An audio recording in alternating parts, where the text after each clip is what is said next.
Na nakikisalo sa aking hindi pala, butter cookies float. Hindi siya Graham. Hindi Graham ang ginamit, kundi butter cookies. Meron pa kasi kaming butter cookies doon. So, para maubos na siya, ginawa natin siya na butter cookies float. Ayan guys. Ayan, float kasi may mangga siya. Ano kasi ngayon, tawag nito, maraming mangga ngayon. Kumbaga, season ng mangga ngayon. So, ito yung aking ginawa guys. Tikman natin. Wait lang.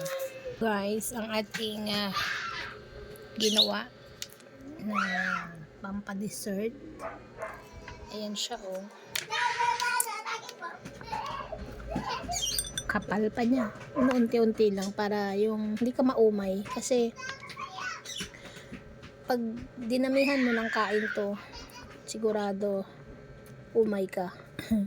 Kaya sa amin ay tikim-tikim lang. So, ito guys, oh. Creamy. Butter cookies po yun ginamit. Butter cookies. Then, ito. Bumili ako ng mangga. Ayan, all-purpose cream. Tapos, isang condensed milk. Ayan, yung ginawa natin dyan. So, itong kinalabasan ng ating butter cookies float. Ayan, kain tayo guys. Kain tayo. Kain siguro namin to ng 1 linggo.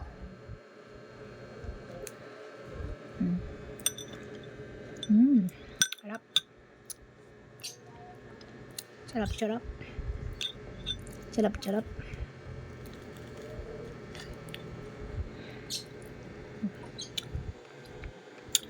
Yum.